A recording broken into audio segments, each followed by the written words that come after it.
Well, hello people of the world. Jesus, it's been a long time. Today we're going to discuss about rubber, and not because it's 14th of February today. We're going to discuss a particular type of rubber, and I'm talking about this bad boy over here. So yeah, today we're going to discuss about Mitas E07.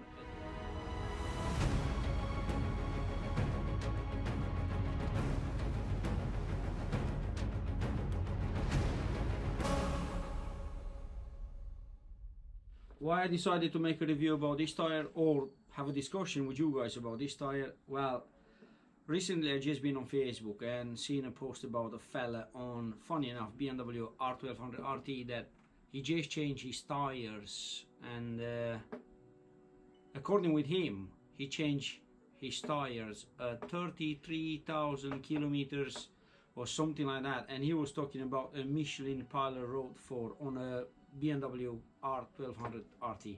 Well, guys, I presume this fella has the magic formula, because Jesus, I will shred any single tire that you put on this bike, and I mean it. I had all the tires in the world that you name it, and I completely destroy every single one except this one.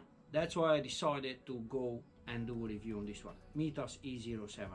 This tire, before we get into the more details and all that, this is the only tire that lasted 8,000 plus miles on my bike. First thing first, durability. Should I say more? 8,000 miles, and it's still pretty decent for some people. So yeah. So let's start with the good bits. Like I said before, miles that you get out of these tires. Let me tell you one thing. This tire was mainly used on a bike in a trip around Europe, 2 up, with a heavily loaded bike. Temperature started from 0 degrees to plus 40 degrees in Greece, and it performed like you will expect from a tire.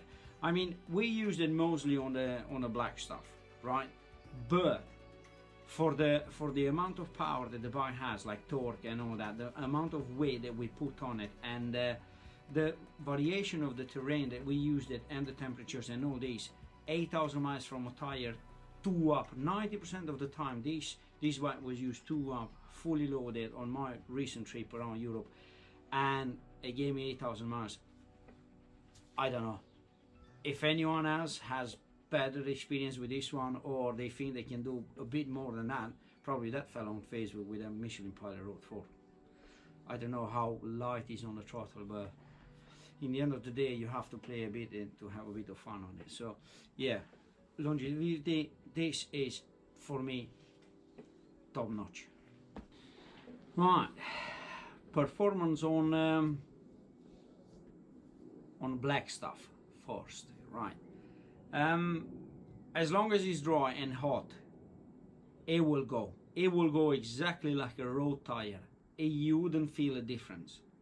Basically, I never had a moment on a dry surface when I had the impression that I'm gonna lose the grip, or I didn't have any feedback. And that's for me a very good point, you know, because you need to have a bit of feedback from the tire, but you need to, you know, be aware that it's not really a full road-on tire. But still, if you put enough heat on it, it's gonna go. Performance on wet. Well, embrace yourself. It will go on wet, but it will go like he's having a mind of his own, if you know what I mean. So rear is alright. Front, you have to be very careful, because you might point the bike in a direction that you might want to go, but the bike might have a different idea. So you have to pay a bit of attention like that. Like with every dual sport tires or something like that, they're not very great in wet, and this is one reason why they last so long, most of them, because the compound in them is a bit more hard than the normal road tires. a funny situation is when we cross from Bulgaria to Greece, we cross from a mountain area, and in that area apparently is a lot of they have a lot of quarries of marble, and obviously they're going to use a lot of marble for building the roads, and it was absolutely lashing down rain. Well, I had some funny experiences around there with these tires, because you will go on a bend, you will go, and all of a sudden you'll think like it's nothing there. So the whole feedback completely disappears in a split second. You will not lose grip, but you will not have any feedback, and you'll think like, what the heck is happening there? Anyway, so yeah, that's my experience on the black surface. On the gravel surface or muck surface or something like that, well, let's start with one thing. Yeah, if you want the same performance on a big pig like this 1200 GS or the 1190 or something like that, unless your name is not like Toby Price or Chris Burge or something like that, forget about it.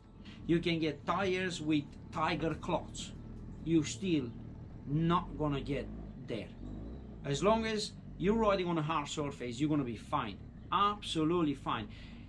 If you're riding, as soon as that surface turns into muck or something soft or grass or something like that, that's it, forget about it. Because the bike is too heavy and it's having a lot of torque, and most probably, again, you're not a god or your name is not Chris Burge. So that out of the thing. On the other side, if you have a bit of experience, you can take a GS with these tires or an 1190 or whatever dual sport bike, like heavy dual sport bike that you're gonna fit these tires on. You can take it in pretty unique places, in places that other people can't get there. And this is a big plus for me, because have a look, bike goes uphill, downhill, muck, loose surface and all this. As long as it's not, again, as long as it's not really soft, you can get there. It performed very well. I will say that the front doesn't grip as much as a TKC 70 tire or a Michelin Anarchy Wild, because these tires have a little, the blocks are a bit more smaller in the front, so you have to pay attention to that one, you know, that particular thing. Apart from that, absolutely fine. Right, another very interesting topic, and a lot of people will be curious about this one, is noise. Well, you have good tires that they don't make any noise, you have tires that they make a bit of noise, and you have a tire that is going to make a noise that it will drive you mad, absolutely mad. From the start, I will recommend everyone that using a bike to have custom earplugs, because they do cost, but you invest yourself, you invest in yourself. Custom earplugs are the best thing that you can buy on a motorcycle, and that's full stop. It doesn't matter what tires you have on it. Right, going back to these Mitas tires E07, I will put them somewhere in the middle. I mean, I will say from my perspective that the front tire is more quieter than a Michelin Anarchy 3 or something like that, the ones that the BMW comes from the factory direct with them. A rear one, when you put a lot of heat in it, it will start making a bit of whistling noise, some strange noise is going to make. So yes, you can hear them, but they are not crazy noisy. So I reckon, you know, I'm always using earplugs and all these, but with decent earplugs, even if you use the foam ones, you're not going to notice these tires. Plain and simple. Mita's done a great thing with how they separate the blocks, because you can see the previous models, they had the blocks very close to each other, so they will make like a whistling noise all the time. So they separate the blocks on this one, so this one quite good with the noise. So I hope that answered to your questions about noise. So would I buy these tires again? It depends what ride I would like to do. Depends what a trip I have in mind. It depends a lot of things. If I will do like a a trip that involves a lot of unknown things that you can't plan, things that you can't predict or something like that, yes, definitely I will go for these tires. So basically, if you're planning, for example, to go from here to, I don't know, Stan countries, Kazakhstan, Kyrgyzstan, Pamir Highway and all that, Jesus, I will not look somewhere else. I will buy these tires straight away. If I will have my trips, for example, planned only for tarmac, no, I wouldn't buy them, because they do perform well on a tarmac. Sometimes on a wet, you have to be very careful with them, and you have to be very careful how you balance your bike, because that will affect a lot on this. So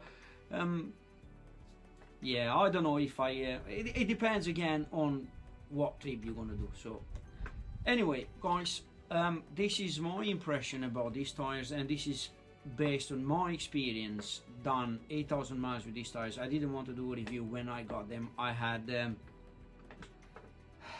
bought 3 pairs for 3 separate bikes, and one thing that I forgot to mention is, for some strange reason, the front tire, I never managed to seal it properly around the bed. So I tried, the guys on the workshop, they tried, and we still, in the end of the day, I give up.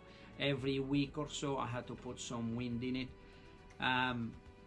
We phoned back the manufacturer, and apparently it might be something wrong with the tire or something like that. They did ask, they did offer to exchange it, but I didn't bother. The other 2 pairs that we fit on, they've been alright. So maybe it was that particular tire that had this problem. I have a very good friend of mine that just fitted the pairs on a GS, and he's gonna do like the GS trophy with them and all that, and apparently the tires are fine on his bike, so maybe it was just that particular one. Anyway, any more questions or something that you might want to know and maybe I missed on this short review, drop me a link below and I'll be happy to help you out. Until next time, peace. Don't forget to like and subscribe, guys. More reviews and texts will come soon. Until next time, peace.